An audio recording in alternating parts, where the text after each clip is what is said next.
नमस्कार, आप देख रहे हैं 24 समय न्यूज। मैं हूं अमरजीत निषाद। सूरत सलाबतपुरा विस्तार के पीपरडी शेरी में एक जर्जरित मकान की छत गिरी। फायर विभाग की टीम मौके पर पहुंचकर दबे 2 लोगों को बाहर निकाला। सूरत सलाबतपुरा विस्तार के पीपरडी शेरी में 50 साल पुराने एक जर्जरित मकान की छत गिरी।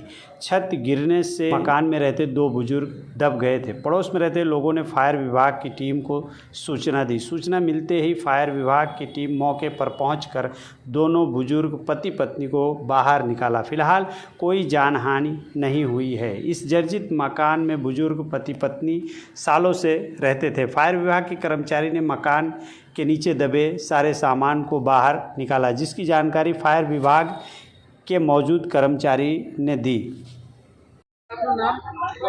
सब ऑफिसर राजेश देशमुख। અત્યારે અમને ફાયર કોલમાંથી એ રીતે મળેલો હતો, સલાબતપુરા પીપર શેરી મકાન પડ્યુંનો કોલ મળેલો હતો, જેમાં 2 માણસો દબાઈ ગયા એવો કોલ મળેલો હતો। અમે ઘટના સ્થળે પહોંચી 2 માણસોને શોધખોળ કરતા મલબાની અંદર દબાયેલા હતા। એ અમારા ફાયરના લશ્કરોએ તાત્કાલિક એમને બહાર કાઢી લીધા ઓપરેશન। હાલની સ્થિતિ મકાન ઉતારવાની કામગીરી ચાલુ છે। અંદર 2 જ માણસો દબાયા હતા એમ મળે। એ લોકો સેફ છે। હું મુકેશ મહાત્મા, ભારતીય જનતા પાર્ટી વોર્ડના પૂર્વ પ્રમુખ અને મનીષા મહાત્મા કોર્પોરેટરના મિસ્ટર।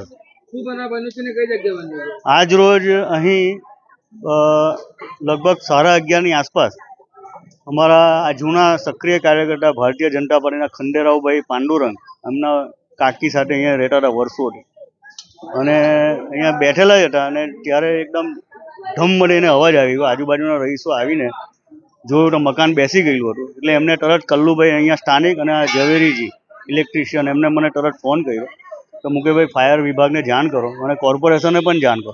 મેં તરત જ ઝોનલ ઓફિસરજી ગાંજાવાલાજીને પણ ફોન કર્યો, ફાયર ઓફિસરને પણ કર્યો અને 108ને પણ કર્યો, અને તાત્કાલિક અહીં ફાયરની ગાડી 108ની ગાડી અને જરૂરી સેવાકીય વિભાગ અહીં ઉપસ્થિત રહીને કાકા કાકીને બહાર કાઢ્યા।